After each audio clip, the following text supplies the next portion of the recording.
Voilà. Alors, bienvenue à Pierre-Yves Endling pour nous présenter sa perception, sa vision de l'apport de Robert Tamayon à l'anthropologie du jeu. Merci, merci. Bonjour à toutes et à tous. Et bonjour à Robert, à Michel. Et je commencerai évidemment par les remerciements rituels.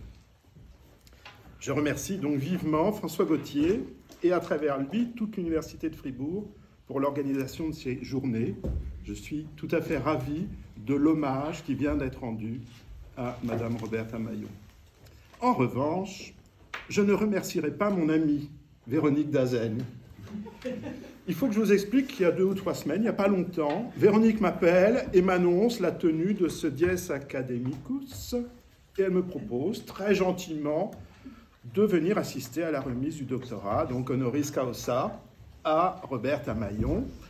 Et comme j'ai beaucoup d'affection pour la personne et beaucoup d'admiration pour l'œuvre de la savante, naïvement, j'accepte. Il faut également que je vous dise que j'ai pris l'engagement, la décision personnelle de refuser tout nouvel engagement avant d'avoir éclusé d'autres travaux sur lesquels le retard s'accumule dangereusement. J'accepte donc, avec grand plaisir, l'invitation de Véronique, qui achève notre conversation par « Et puis, tu nous feras une petite conférence sur l'œuvre de Robert Tamayon. » Véronique, il n'y a pas de petite conférence. Et voilà que je me retrouve devant vous et devant la première intéressée à devoir présenter son œuvre. Imaginez un professeur de physique-chimie de gymnase, donc de terminale en France, qui présenterait la théorie de la relativité restreinte et générale devant Albert Einstein. C'est une situation très inconfortable dans laquelle je me trouve donc maintenant pour cette petite conférence. Alors, en y réfléchissant, il m'a semblé que le plus intéressant pour vous, pour Robert, était de tourner la difficulté en partant de moi. C'est-à-dire en me demandant quelles leçons j'ai pu tirer de l'enseignement de Robert Tamayon. Et vous comprendrez, j'espère, que c'est un enseignement à la fois scientifique, méthodologique et humain. Et donc mon objectif n'est pas nombriliste, enfin j'espère. Vous connaissez la formule de ce fameux théologien du XIIe siècle, Bernard de Chartres. Nous sommes des nains sur des épaules de géants. Je n'ai aucunement une vue qui porterait plus loin que celle de Robert. En revanche, mon regard, mes questionnements ont été profondément influencés par les analyses et les réflexions de Robert. Et c'est donc l'influence de ce magistère sur moi, mais d'autres sont dans le même cas que moi, notamment les élèves de Robert. Je n'ai pas été un thésard de Robert, mais donc c'est cette influence que j'aimerais développer maintenant. Et mon propos sera grosso modo chronologique et suivra en même temps une progression logique qui ira de l'observation des faits, en anthropologie on parle d'ethnographie, jusqu'aux élaborations théoriques que l'on peut se permettre de formuler à partir de ces faits. Et là, c'est un point très important, c'est que l'analyse doit être basée sur du concret. Et donc, plus précisément, je parlerai dans un premier temps d'ethnographie et de linguistique, un petit peu, puis dans un deuxième temps d'analyse et de comparaison, d'élargissement de la réflexion à une anthropologie générale, et je terminerai rapidement, notamment peut-être par quelques mots sur l'approche de la complexité. Et évidemment, comme je travaille la question du jeu, que c'est un sujet qui passionne Véronique et François, ma réflexion s'axera surtout sur le jeu rituel et le jouet, comme l'appelle Robert. Entendez jouer non pas l'objet avec lequel s'amuse un enfant, mais le verbe jouer, avec la terminaison donc ER, utilisé comme un substantif, notamment pour insister sur le processus, etc. Jeu rituel et jouer, donc ER, à partir desquels Robert Amaillon a construit une anthropologie générale d'une profondeur et d'une ampleur que je trouve personnellement remarquable, et d'autres ont le même sentiment que moi. Et donc je pars de moi. Mes études d'anthropologie à Nanterre, c'est à côté de Paris, dans les années 80-90. Et la formation avait été très bien pensée par le fondateur donc, du département, un grand anthropologue africaniste, Éric de Dampierre. Et en 4e année, qu'on appelait alors la maîtrise, il était proposé un enseignement d'introduction aux études anthropologiques sur l'Asie. Enseignement qui était donc assuré par une brochette de personnalités remarquables. Il y avait Olivier Ehrenschmidt, spécialiste du sous-continent indien, qui deviendra mon directeur de thèse. Il y avait aussi Alexander MacDonald, un étrange écossais qui avait découvert l'Asie en participant à la Seconde Guerre mondiale avec des Gourkhas, c'est-à-dire des soldats népalais. Et MacDonald s'intéressait aux littératures orales et écrites des communautés tibétaines du Népal et du Ladakh.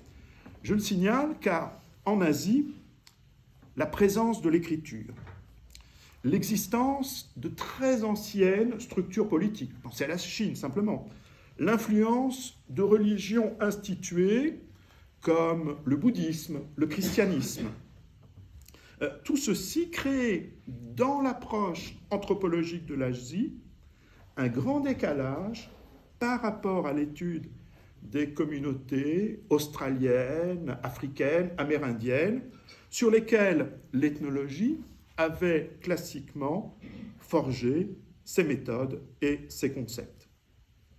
Et de ce point de vue, il me semble que l'approche ethnologique de l'immense ère asiatique offre des grands points de comparaison méthodologique avec évidemment l'histoire de l'Antiquité gréco-romaine, où l'abondance de données textuelles et iconographiques autorise justement une approche pleinement anthropologique. Et cela permet de comprendre cette richesse des échanges intellectuels entre Robert Amaillon et Véronique Dazel. C'est dans le contexte, donc, vous l'aurez compris, de cette introduction aux études asiatiques que j'ai entendu pour la première fois Robert Amaillon. Elle venait nous parler de la Mongolie et de la Sibérie.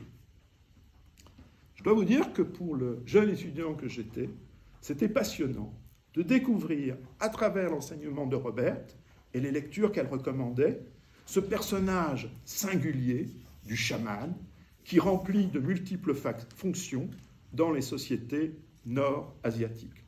C'est un guérisseur, c'est un devin, c'est aussi un conteur, un prestidigitateur parfois, etc. Et les rituels chamaniques, rythmés par le tambour du chaman, sont les premiers spectacles, les premières représentations dramatiques des peuples de la toundra et de la taïga. J'ai appris par l'enseignement de Robert que le chaman est surtout un médiateur entre le monde des êtres humains et le monde des esprits qui gouvernent les espèces animales. Tout chaman se constitue une bande d'esprits auxiliaires qui l'accompagnent dans ses voyages chamaniques. Un de ces esprits m'avait frappé. C'est le mammouth. Vous savez qu'à la surface du permafrost, il y a des mammouths qui remontent régulièrement et qui sortent de terre congelée. Pour certaines populations du Grand Nord, ces mammouths sont des taupes géantes qui meurent dès qu'elles voient la lumière du soleil. Et pour un chaman, avoir comme esprit auxiliaire un mammouth, c'est du costaud. Au-delà de ces faits pittoresques, mais anecdotiques, Robert Amaillon sur le chamanisme, comme Olivier Ehrenschmidt sur l'hindouisme, m'ont appris à poser sur les phénomènes religieux un questionnement proprement anthropologique, à se distancier en premier lieu d'une certaine exaltation mystique. On était, il faut le rappeler, en pleine vague de néo-chamanisme, de mouvements du type Hare Krishna. Et l'étude des émotions, notamment des émotions religieuses, balance sans cesse, me semble-t-il, entre deux risques. D'une part, le risque d'être soi-même complètement happé par l'objet que l'on étudie. Je pense par exemple à Michael Harner, qui partit de l'ethnographie du chamanisme chez les Chouars, chez les Jivaros, est devenu une sorte de gourou du néo-chamanisme. D'autre part, le risque est de poser entre soi et son objet une distance incommensurable qui rend incompréhensible le vécu des gens que l'on étudie et qu'on isole ainsi dans une altérité définitive. Eux croient, mais moi je suis rationnel. Dans cette approche anthropologique du chamanisme que déployait alors Robert Amaillon, j'ai été particulièrement impressionné par l'analyse idéale typique qu'elle a construite pour mieux comprendre l'articulation des pratiques religieuses et des modes de vie. Il faut dire qu'à cause des conditions de terrain en Union soviétique et en Mongolie, on est dans les années, pour Robert, 1960-1970. À cause de ces conditions, Robert n'a pas pu réaliser une ethnographie intensive qui lui aurait permis d'approfondir la connaissance d'une seule communauté.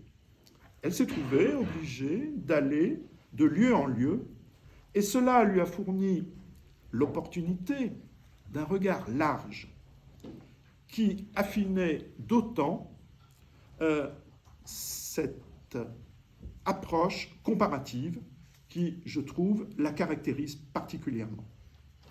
C'est ainsi qu'elle a pu réaliser à quel point le chamanisme des petites communautés qui vivent principalement de la chasse, voire uniquement de la chasse, comment ce chamanisme des chasseurs se distinguait du chamanisme des sociétés où l'élevage devient la principale activité socio-économique. Je ne sais plus si Robert utilisait le terme d'idéal type pour qualifier sa méthode, mais je me rappelle que j'y voyais là une magnifique illustration de l'approche weberienne, en partant de la diversité des situations sociales, et non pas en construisant un système a priori, comme peuvent le faire certains philosophes. Je voyais dans son approche, en tout cas, la possibilité de construire un modèle analytique, un idéal type, qui permet donc de mieux comprendre cette diversité. Max Weber était alors une référence importante dans l'approche nanterroise. Éric de Dampierre avait notamment impulsé la traduction en français de l'éthique protestante et l'esprit du capitalisme. Et en deux mots, Robert montrait, à partir d'une connaissance directe de terrain, notamment chez les Bouriates, une population de langue mongole qui vivent aux alentours du lac Baïkal, mais aussi à partir d'une immense revue de la littérature, comment donc l'idéologie de la chasse, d'un côté, l'idéologie de l'élevage de l'autre, évidemment, ce sont des idéologies qui sont liées aux conditions de vie matérielles, mais qui ne déterminent pas strictement, qui ne sont pas déterminées stricto sensu par les conditions matérielles. Et bien donc, comment ces idéologies, elles, trouvaient une traduction dans les pratiques et croyances religieuses, ainsi que dans les épopées.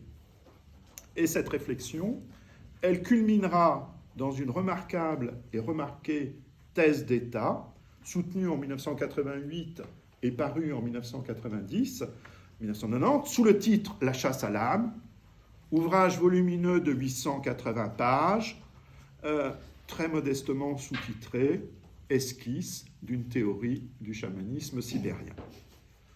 C'est un maître ouvrage dont je recommanderai la lecture, ou au moins le feuilletage, à tout doctorant en SHS, sciences humaines et sociales, voire à tout éditeur, car au-delà de l'objet traité, tout le monde ne s'intéresse pas au chamanisme, il y a une remarquable mise en page et une typographie dont l'élégance est tout entière tournée vers l'expression intellectuelle. Oui, mais de mon côté, après un premier temps consacré aux études indianistes, je me suis finalement orienté sur une thèse qui entendait traiter des joueurs d'échecs internationaux et occidentaux. A priori, on était avec le jeu d'échecs, qu'on peut voir comme un emblème de la modernité, de la rationalité. On était aux antipodes des rituels des petits peuples de la taïga et de la toundra. Rituels que les théoriciens du marxisme-léninisme classaient comme des superstitions archaïques que le progrès se devait d'éliminer.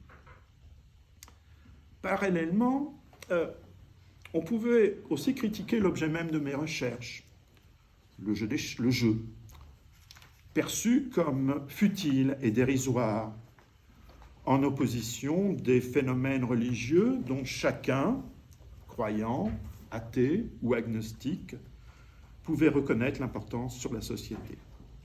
Et je dois dire que face aux grands problèmes que connaît l'humanité, je me suis souvent demandé si le jeu en valait la chandelle. Il me faut ajouter que dans les années 90, le jeu était un objet particulièrement délaissé par l'anthropologie. On disposait de deux ouvrages importants, celui de Johann Huizinga, paru en 1938, Homo Ludens, et celui de Roger Caillois, Les jeux et les hommes, 1958. Du temps était passé. C'était donc des ouvrages anciens. Et ouvrages qui émanaient d'auteurs nourris d'anthropologie, mais qui n'étaient pas véritablement des anthropologues. Il y avait encore quelques articles, dont le plus fameux est sans doute l'article sur les combats de coqs à Bali de Clifford Geertz, mais c'était plus une illustration de son anthropologie interprétative qu'un essai, qu'une réflexion profonde sur le jeu. Quant à Claude Lévi-Strauss, dont l'œuvre dominait encore largement l'anthropologie française, il avait, d'une certaine façon, évacué le jeu de son structuralisme pour des raisons à la fois conjoncturelles et théoriques. Conjoncturelles parce qu'un long conflit l'avait opposé à Roger Caillois. Théorique parce qu'il était compliqué d'intégrer dans le traitement des structures le détournement et l'ambiguïté, qui sont des éléments, je pense, constitutifs de la dynamique ludique. Au final, c'était surtout dans des publications de type folklorique qu'on trouvait quelques maigres descriptions de pratiques ludiques, par exemple sur les jeux de quilles, ou encore quelques jeux de classification, les jeux de force opposés aux jeux d'adresse, classification qui touchait plus à la muséologie qu'à l'anthropologie à laquelle j'aspirais. Il me semble, et là je me tourne vers les étudiants, il me semble que pour un jeune thésard, une jeune thésarde, le choix d'un objet de recherche est un exercice très délicat, auquel on ne prête pas suffisamment attention. Il y a une sorte d'équilibre à trouver entre, d'un côté, l'exploitation d'un domaine déjà tellement traité que toute nouvelle thèse risque d'y être considérée comme insuffisamment originale, et d'un autre côté, l'exploration d'un nouveau champ de recherche qui rend presque par définition suspect les quelques marginaux qui osent s'y aventurer. Et pour moi, s'intéresser à l'ethnologie des joueurs d'échecs, plus largement à l'anthropologie du jeu, c'était presque s'embarquer pour une terra incognita. Je pratique le latin depuis le Dies Academicus. Je me rappelle le commentaire de mon directeur de thèse après mon premier exposé.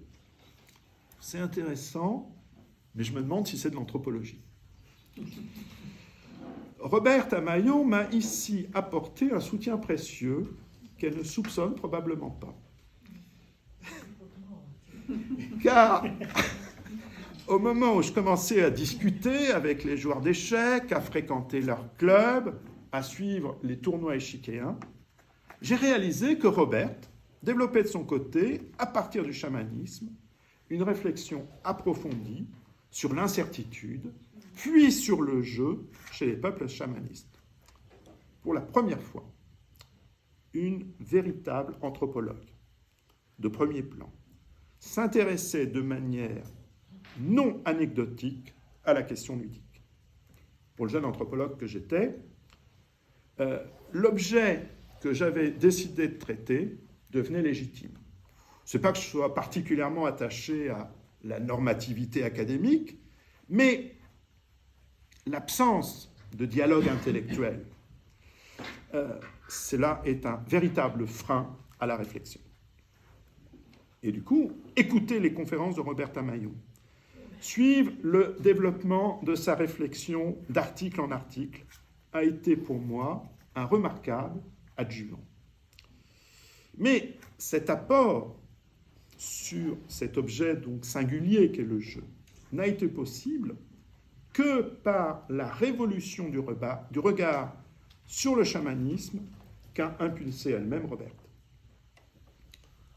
Depuis les premières descriptions du chamanisme par l'archiprêtre vieux croyant Avvakum, on est au XVIIe, je crois, il y a de nombreux textes qui se sont intéressés à ce personnage un peu étrange qu'est le chaman. D'un point de vue théorique, quand Robert Tamayon commence à tourner son regard vers la Mongolie et la Bouriatie, tu dis Bouriatie, Bouriatie ? Les deux. Dans les années 60, finalement dominait le chamanisme de Mircea Eliade, 1951, qui constitue une tentative de synthèse générale sur le chamanisme dans le monde, pas simplement chez les Tungus, etc. Donc, chamanisme appréhendé comme une technique archaïque de l'extase. Ouvrage qui d'ailleurs participa à l'émergence d'un néo-chamanisme occidental. Or, rien dans l'ouvrage d'Eliade ne laisse entrevoir une quelconque dimension ludique à l'activité chamanique.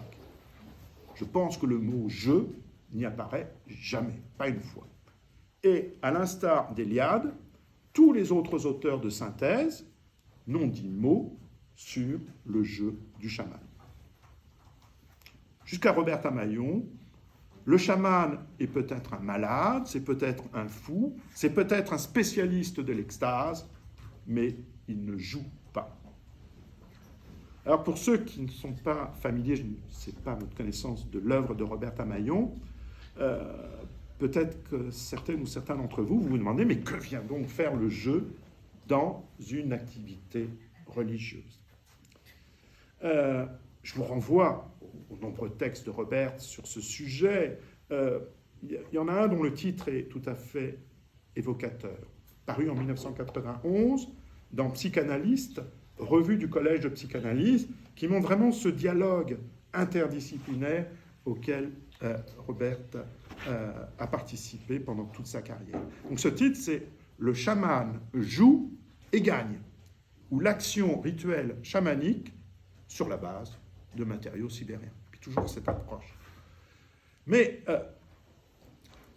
pour vous donner une idée de cette place, donc, enfin, de cette articulation du jeu et du chamanisme, je vous propose une petite expérience de pensée que je m'amuse à inventer. Robert nous dira après si je suis complètement à côté de la plaque. Imaginez un ethnologue, un ethnologue mongol ou bouriate venant étudier le canton de Fribourg. Revenu auprès des siens, à Ulaanbaatar ou à Ulan-Ude, il montrait une exposition pour rendre compte de sa recherche. Et une des salles de l'exposition serait ainsi intitulée « Le chamanisme à Fribourg ». Notre ethnographe ne manquerait pas de savoir que les habitants de Fribourg sont attachés au catholicisme, mais comme les subtilités des différentes sectes chrétiennes sont mal connues de ses contemporains, notre ethnographe indiquerait, par souci de vulgarisation, il donnerait donc ce titre un peu inexact, pour esquisser une comparaison entre des pratiques que l'on associe en Mongolie au chamanisme et des pratiques équivalentes en Suisse. Les vitrines, donc, de cette salle sur le chamanisme fribourgeois comprendraient 3 objets emblématiques.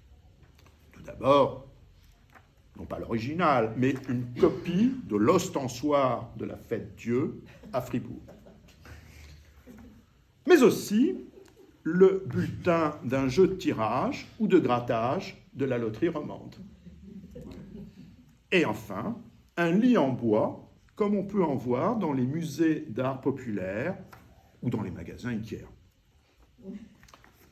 Pour nous, l'association de ces 3 objets est surprenante, car ils appartiennent à des registres que nous n'associons pas naturellement. On comprend que l'ostensoir du jeu puisse être comparé au hochet du chaman. Mais que vient faire ici le jeu, exprimé par le billet de loterie, et l'activité sexuelle que symbolise le lit? L'apport donc décisif de Robert a été de souligner à quel point, pour ces populations traditionnelles du nord de l'Asie, la pratique rituelle, le jeu et l'acte sexuel, ou peut-être les préliminaires de l'acte sexuel, comment tout ceci relève d'une même logique. La linguistique fournit ici un exemple significatif. Il y a une très grande diversité linguistique pour ces peuples mongols et sibériens. Mais c'est généralement dans chaque langue un même verbe qui qualifie l'action rituelle du chaman, le jeu avec les osselets ou avec les échecs, pour reprendre les échecs, et aussi la pratique, par exemple, d'un instrument de musique. Il faut bien entendre la force de la formule. Quand un chaman effectue l'action rituelle la plus importante pour sa société, on dit littéralement qu'il joue. Pour poursuivre l'expérience de pensée que je donnais à l'instant, imaginez le presque blasphème qui consisterait à dire que le prêtre qui prononce la formule « ceci est mon corps » est en train de jouer. Robert Amaillon a ainsi mis en évidence l'importance cruciale du jeu pour les populations sibériennes. C'était... Absolument, mais tu l'as entendu. Et tu as été la première à l'entendre. C'était donc novateur pour cette ère culturelle, mais on connaissait déjà la place du jeu dans d'autres civilisations. Pensons à l'hippodrome de Constantinople, pensons aux Jeux olympiques, aux concours athlétiques ou poétiques dans la Grèce antique. Pensons au Ludi à Rome. Le grand apport, la révolution théorique de Robert, a été de montrer que l'étude du jeu ou du jouet, peu importe le vocable, permet de renouveler des questions fondamentales en anthropologie générale. Et j'ajouterai donc que cette influence de Robert, qui a donc été pour moi décisive, a aussi contribué à la recherche de beaucoup des doctorants qu'elle formait et qui ont pu ensuite faire du terrain classique, une ethnographie un peu à la Malinowski, pour simplifier, où on reste longtemps avec les gens, et en développant cette attention à ces pratiques que jusqu'alors on considérait comme futiles et dérisoires. Je pense par exemple à Patrick Platet, à Virginie Vatet, à Alexandra Lavilliers et beaucoup d'autres. Tout cela, tous ces jeunes chercheurs sont partis sur le terrain en disposant d'emblée de cette attention à un objet qui était donc resté vraiment très longtemps hors des radars de l'anthropologie. Et ça m'amène à dire deux mots sur l'exemple moral de Robert et aussi sur la place qu'occupe la linguistique dans sa démarche intellectuelle. On se rappelle que Robert a d'abord soutenu un doctorat en linguistique.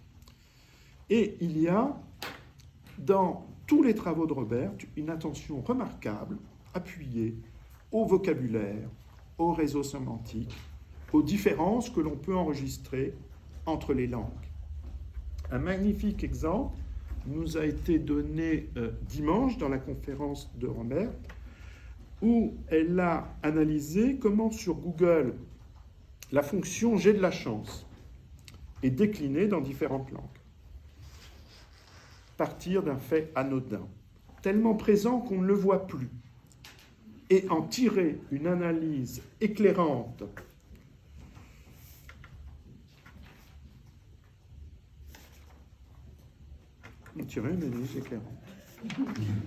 Bon. Voilà, il faut donc en tirer une analyse éclairante. Je ne devrais pas travailler avec des notes comme ça. Bon. Voilà.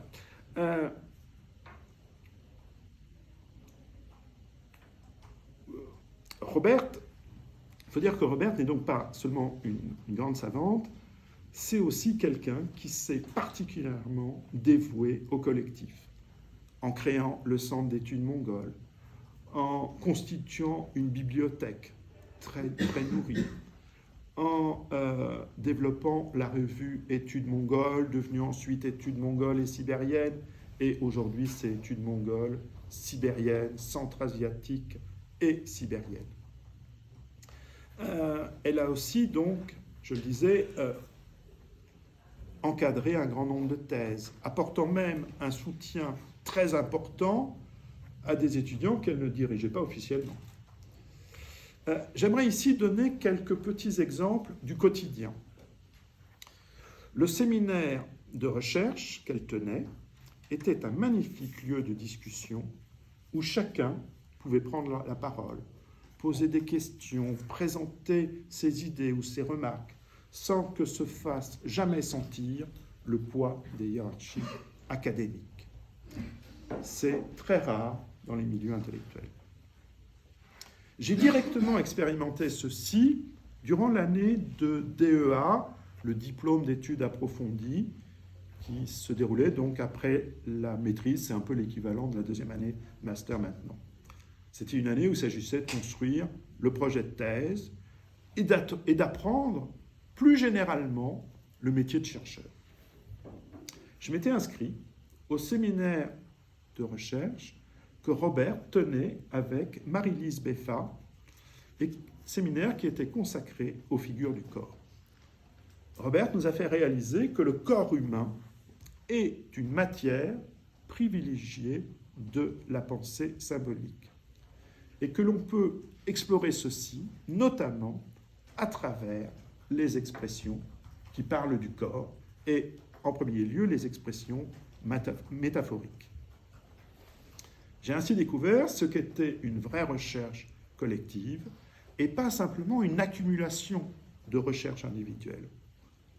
Car nous étions invités, en tant que jeunes étudiants, à réfléchir aux métaphores que notre langue maternelle, celle que l'on maîtrise, sur laquelle on a une intuition, pas parfaite, mais très développée, eh bien, comment donc notre langue maternelle manipule ces métaphores corporelles. Alors, il y en a un qui a travaillé sur la main, je ne sais pas, pensons à l'expression « avoir la main verte », une autre sur le sang, un autre sur le poil, brosser quelqu'un dans le sens du poil. De mon côté, j'ai exploré les métaphores qui parlent de la tête.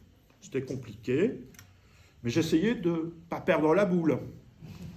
Métaphores qui mettent en avant la rotondité de la tête. Chaque semaine, on venait avec de nouveaux exemples, on les discutait, on en cherchait la logique. Robert commentait, ouvrait de nouvelles pistes, distribuait aussi, et ça je ne l'ai jamais vu ailleurs, très généreusement, ses propres notes de lecture. Et encore récemment, Robert participe à un colloque, je lui dis « Ah ben tiens, ça devait être intéressant ». Premier geste de Robert, m'envoyer toutes les notes qu'elle a prises lors de son colloque. On parle beaucoup aujourd'hui de science ouverte. Robert est une incarnation de la science ouverte collaborative. Ce séminaire, donc sur les métaphores du corps, est devenu un ouvrage, et pour tous les étudiants qui y participaient, cela a été une première expérience de publication très formatrice. On s'y est beaucoup amusé. La science doit être amusante. Mais je réalise, ceci dit, avec le recul, le travail que ça a dû représenter pour toi et pour Marie-Lise, que de corriger ainsi les 30 contributions des tout jeunes chercheurs que nous étions. J'ai trouvé ce matin même cette petite brochure, Brasserie au bout de la langue, une exposition qui vous sert la langue à toutes les sauces, à volonté, et c'est gratuit. Peut-être que vous aurez le temps, avec Michel, d'y aller. Je crois que c'est juste à côté de la gare, avant votre départ. Alors, mes joueurs d'échecs. C'est pas mes joueurs. Les joueurs d'échecs sont a priori bien loin des chamans Tungus ou Bouriat. Mais quand j'ai commencé à m'y intéresser, je savais donc ce qu'était une ethnographie rigoureuse. J'avais éprouvé l'importance d'une attention portée aux détails, depuis les plus matériels, je pense par exemple au costume du chaman, jusqu'au plus idéal, ainsi qu'on vient de le voir avec les métaphores du corps. Ce est d'une manière très présomptueuse. Au milieu des années 90, quand je commence à travailler sur les joueurs d'échecs, j'avais un peu l'impression que Robert et moi, nous défrichions un même territoire. Robert depuis les steppes et les forêts asiatiques, moi depuis les univers urbains occidentaux. Mais Robert avait, comme on dit aux échecs, quelques coups d'avance. Quelques années. Cette réflexion, donc déjà très ample, sur le chamanisme sibérien, la place qui occupe la gestion de l'incertitude, sur les pratiques ludiques, qui vont par exemple du fait de lancer des osselets au moment de monter la yourte, jusqu'aux grandes compétitions, par exemple le nadam, les 3 jeux virils que sont les courses de chevaux, le tir à l'arc, la lutte mongole, lutte mongole qui n'a rien à envier à la lutte à la culotte que l'on pratique ici en Suisse. Et donc cette réflexion, déjà très ample, sur le chamanisme et le jeu en Sibérie, a connu, me semble-t-il, un basculement ou plutôt un envol remarquable, donc au milieu des années 90. Et cela se manifeste très bien par le titre d'un article qui a dû paraître, je n'ai pas noté, en 1995, je crois. Le titre est magnifique. Pourquoi les jeux plaisent aux esprits? Donc vous entendrez les esprits des chamans. Hein. Pourquoi les jeux plaisent aux esprits et déplaisent à Dieu, Dieu avec une majuscule, et au singulier. Ou, c'est le sous-titre, le jeu, forme élémentaire de rituel à partir d'exemples chamaniques sibériens. Chamanisme de chasse, chamanisme d'élevage, vous aurez compris la place qu'occupe la comparaison dans la démarche de Robert Tamayon. On sait que la comparaison est au cœur de l'approche anthropologique, comme de l'approche historique. Ailleurs ou avant, on faisait différemment, on parlait différemment, on pensait différemment. Comment comprendre, comment expliquer ces différences? Mais cette comparaison, elle reste souvent implicite, informulée. Avec pourquoi les jeux plaisent aux esprits et déplaisent à Dieu, on bascule dans une comparaison de très grande ampleur qui débouche sur un éclairage à la fois anthropologique, historique et épistémologique. Robert Tamayon contraste en effet cette valorisation du jeu dans les cultures mongoles et sibériennes au désaveu ou même à la condamnation des jeux par les religions du livre. Le judaïsme et surtout le christianisme et l'islam ont en effet fréquemment, tout au long de leur histoire, multiplié les interdits contre les pratiques ludiques, contre les jeux de hasard, contre les représentations théâtrales. Même le jeu d'échecs n'y a pas échappé. Saint-Louis dans la France du XIIIe siècle, l'ayatollah Khomeini dans l'Iran du XXe siècle interdisait de jouer aux échecs. Ce regard négatif porté sur le jeu explique en partie pourquoi les pratiques ludiques sont longtemps restées un parent pauvre de la réflexion en anthropologie. Est-ce sérieux de s'intéresser à du futile? En Asie, Robert Tamayon avait traité presque une situation d'école où il était possible d'identifier plusieurs strates successives dans la constitution des pratiques et des croyances. Un fond traditionnel, appelons-le chamanisme, qui a été successivement influencé par le lamaïsme, par le christianisme orthodoxe lors de l'extension de la Russie des tsars vers l'Est, puis par l'athéisme avec l'idéologie prosélyte de l'Union soviétique, et enfin par diverses formes de renouveau rituel qui vont du protestantisme charismatique au néo-chamanisme, et ceci après évidemment la désintégration du bloc communiste. En élargissant cette réflexion sur le jeu à une comparaison menée à l'échelle de l'ensemble du continent eurasiatique, et dans une période allant de l'Antiquité à l'époque contemporaine, eh bien, Robert Tamayon a pu mettre à profit une immense culture générale et une curiosité intellectuelle rare. Et, pour résumer vraiment en 2 lignes sa pensée, il y a, pour simplifier, il y a de la part des pouvoirs politique et religieux, une appréhension face à l'incertitude que véhiculent avec eux les jeux, d'où les interdictions, les interdits, les restrictions, etc., qui ne cessent de s'appliquer contre les pratiques ludiques. On peut encore en lire des manifestations en quelque sorte laïcisées, psychologisées, dans la critique des jeux de rôle, comme Donjons et Dragons, ou encore, plus récemment, les avis très négatifs qu'on peut exprimer contre les jeux vidéo.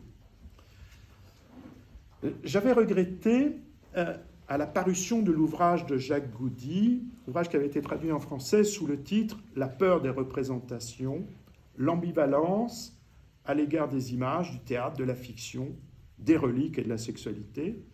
Et donc j'avais regretté que dans cette peur des représentations de Goudy, que ce très grand anthropologue de l'université de Cambridge délaissait lui aussi la question du jeu.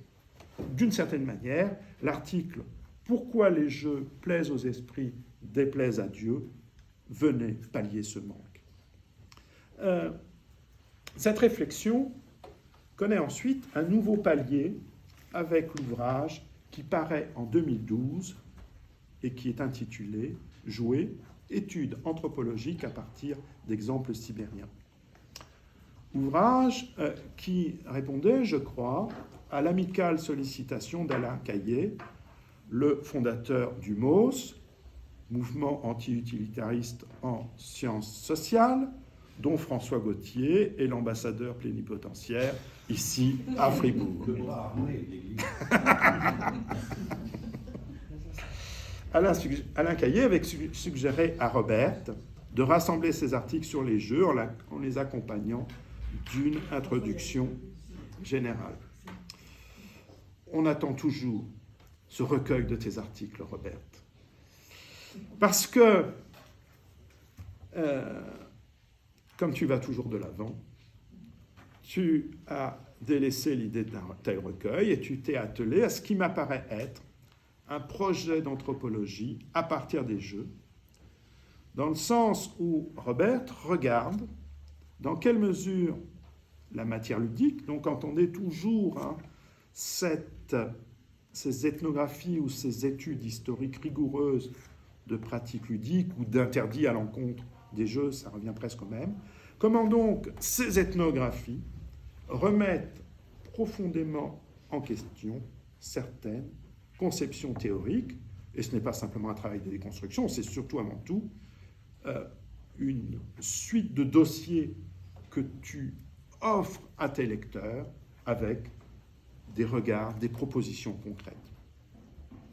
Alors, vous comprendrez qu'il serait vain, dans les quelques minutes qui me restent, de résumer cet ouvrage. J'ai consacré une année entière à mon séminaire sur l'anthropologie du jeu à l'EHESS, à décortiquer en quelque sorte. Voilà. Et ouvrage donc qui m'apparaît jouer comme c'est le troisième grand classique sur le jeu, après Homo Ludens de Huizinga et Les jeux et les hommes de Caillois. L'analyse, je l'ai dit, se déploie sur un très large champ géographique, historique, de l'Antiquité à nos jours, et livre donc un projet d'anthropologie générale. On est loin d'une synthèse qui fournirait une connaissance consensuelle sur les jeux d'ici ou d'ailleurs. Sous l'égide du mot « jouer » s'avance une réflexion théorique novatrice qui, avec audace et modestie, traite et articule ensemble des tas de choses.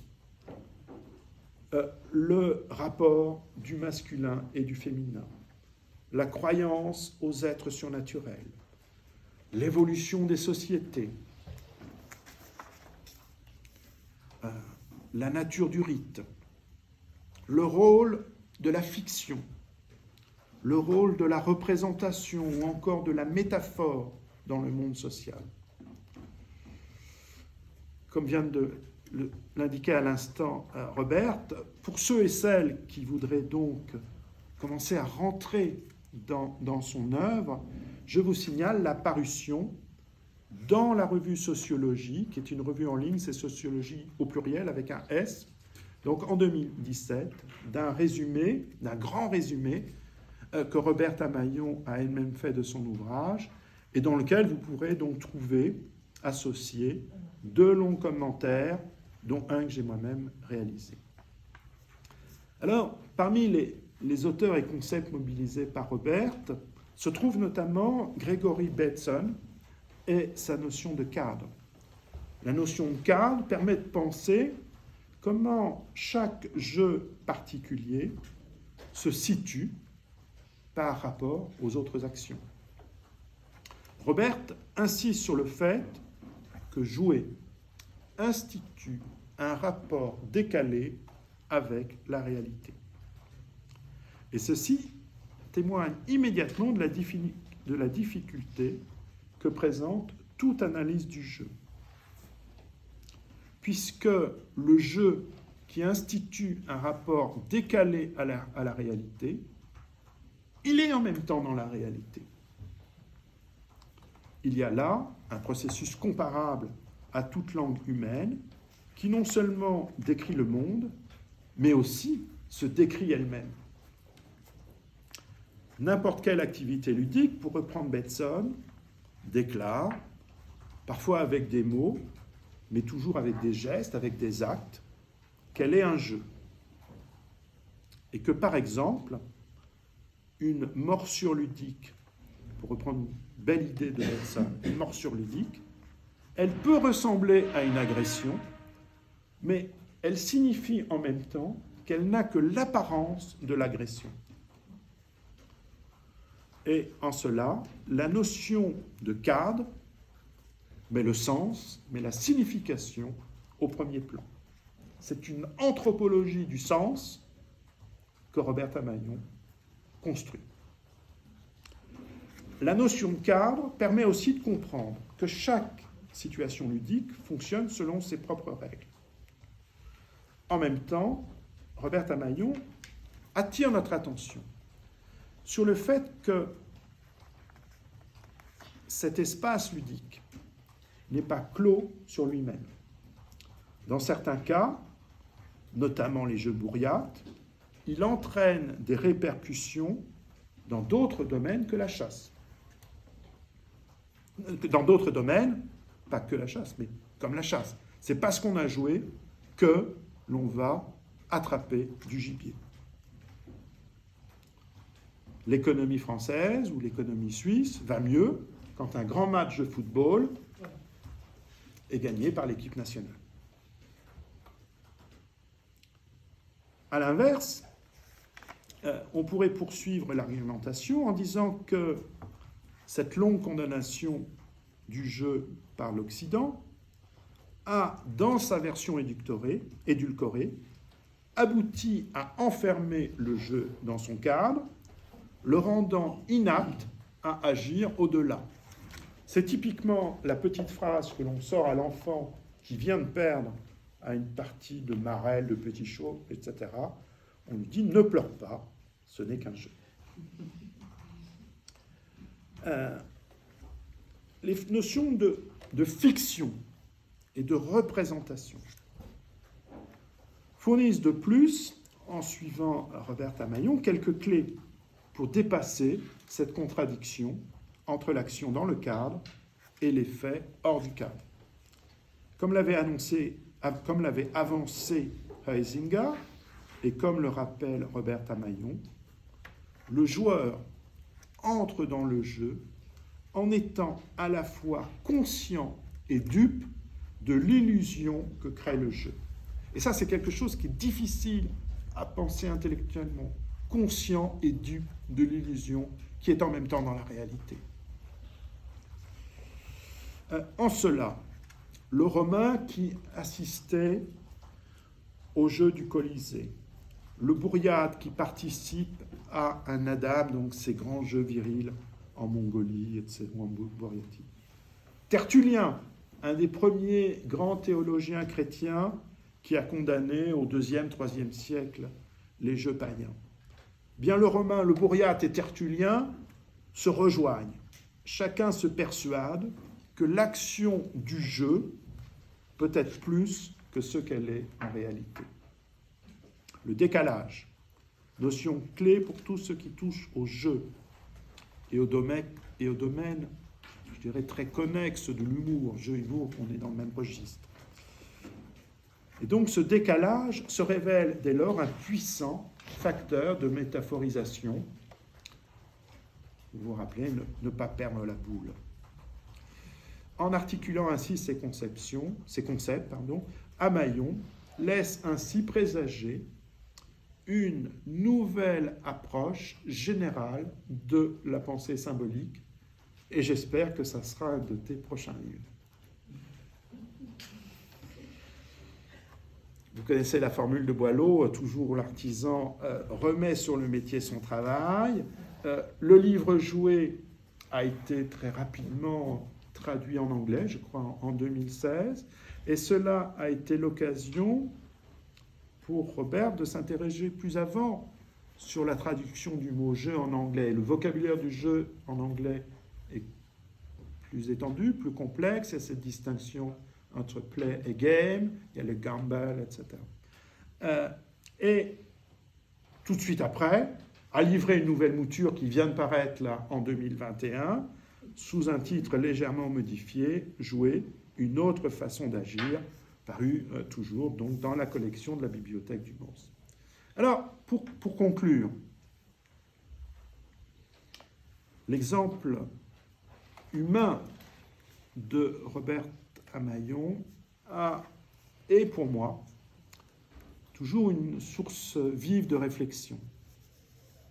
C'est aussi un magnifique aiguillon pour aborder ces phénomènes très complexes que l'on trouve à l'œuvre dans les jeux. Rappelez-vous toujours cette notion de morsure ludique. On monte les dents et on signifie par là le jeu, l'amitié, etc. J'ajouterai, pour finir, 2 ou 3 aspects de la personnalité de Robert que j'apprécie particulièrement. C'est tout d'abord son rejet du jargon, des classifications aussi pédantes que simplistes. Aucune allusion à quiconque. Je ne sais plus qui disait qu'il y a une dimension anarchiste dans tout anthropologue.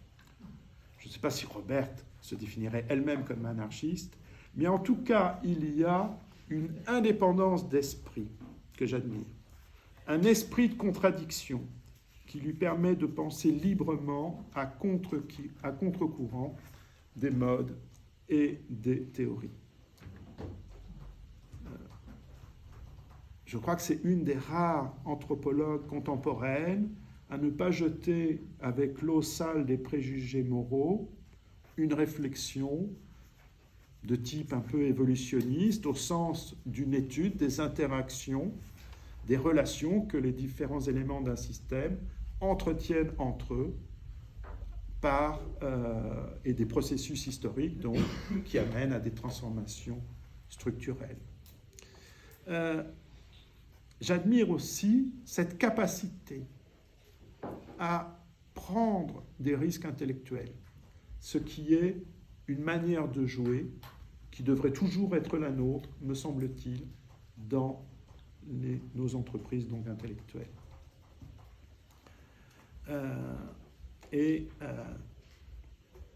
Voilà. Donc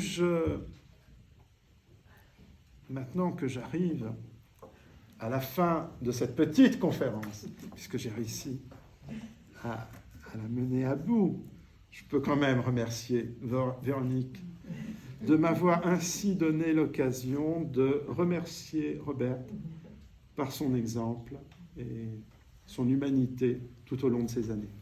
Je suis si ému que je ne vais pas savoir quoi dire. Bon, je pense que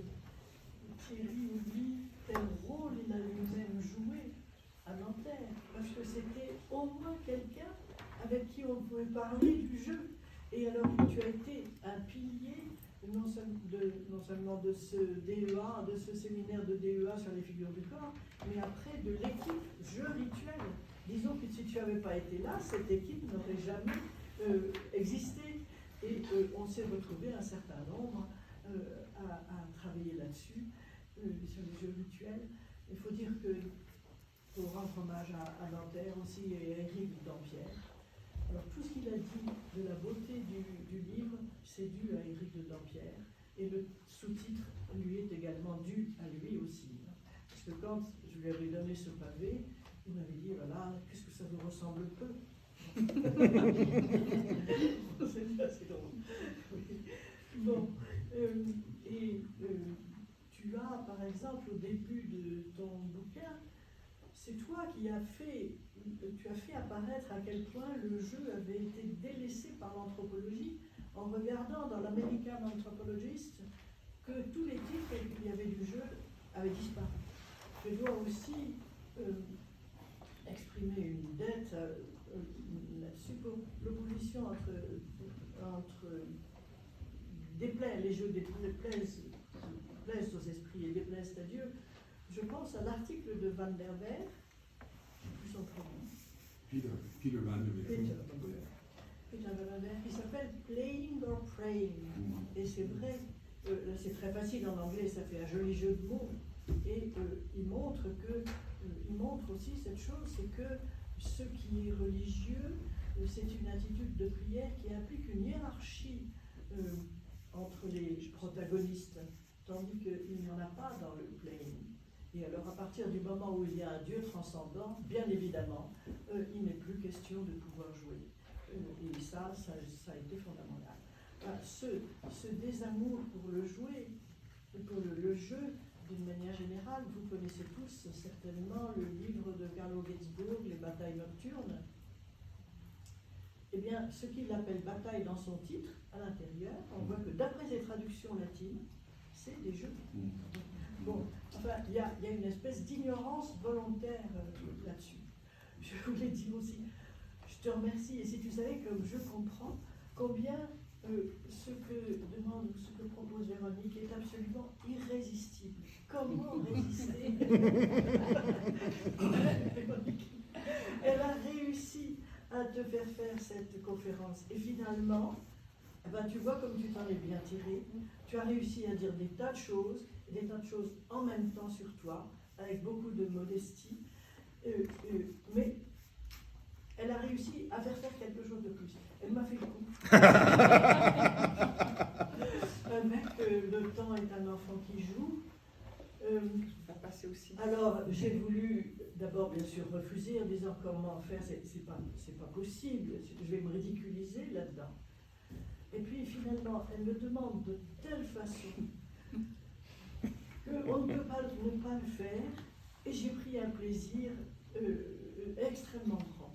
Quant au recueil d'articles, alors je peux dire que c'est la faute non seulement d'Alain, mais de Philippe Chanial et de François Gauthier. Parce qu'on était tous à Cerisy, et il y avait un grand arbre. Et Alain me dit, mais tu as fait des tas d'articles sur le jeu, il serait temps de les réunir dans un bouquin. Tu vois, c'était déjà ça à l'époque. Et alors, quelques temps après, je lui ai dit, écoute, j'ai l'impression de me répéter de l'un à l'autre, c'est pas possible de faire un recueil d'articles, et c'est comme ça que c'est devenu autre chose. Donc, merci à tous les gens qui vous poussent un peu, parce que finalement... C'est parce qu'on t'a donné 6 mois. On t'a dit, ok, s'il faut tout réécrire, tu réécris tout, mais ça te prend dans 6 mois. Et on a dit à la découverte, le manuscrit s'en vient, et puis après on t'a écrit, on t'a dit, bon, ben, tout est réglé avec l'éditeur, ils attendent le manuscrit à telle date. Ah oui, et puis il là, a mis au moins 3 ans. Enfin, je dois beaucoup à chacun d'entre vous. Et puis alors, je dois dire, je suis très sensible au fait que tu aies souligné le côté de recherche collective.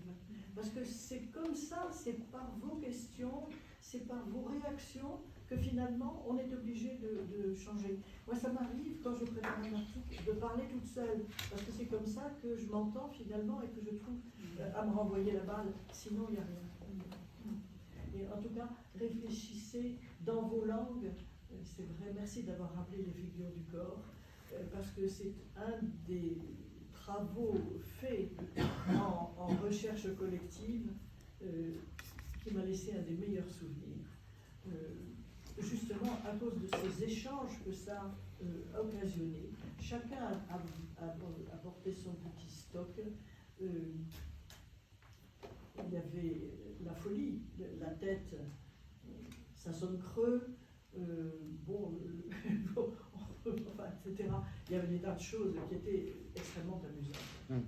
Et finalement, il en sortait quelque chose grâce à la théorie de George Lakoff, un Américain, qui a écrit un livre qui s'appelle Metaphors Related By, qui a été traduit, je ne sais plus sous quel titre en français, et dans lequel il dit la métaphore est ce qui permet de comprendre une chose et d'en faire l'expérience dans les termes de quelque chose d'autre. Et il y a tout dans cette définition. Comme dans la formule de Bateson que tu as rappelé, le jeu, c'est un contexte où les actes que l'on fait n'ont pas le même sens que hors de ce contexte. Et donc tout est là. C'est des petites phrases très simples. Et merci aussi d'avoir appelé ça le goût pour les petites phrases très simples. Alors merci infiniment à Thierry.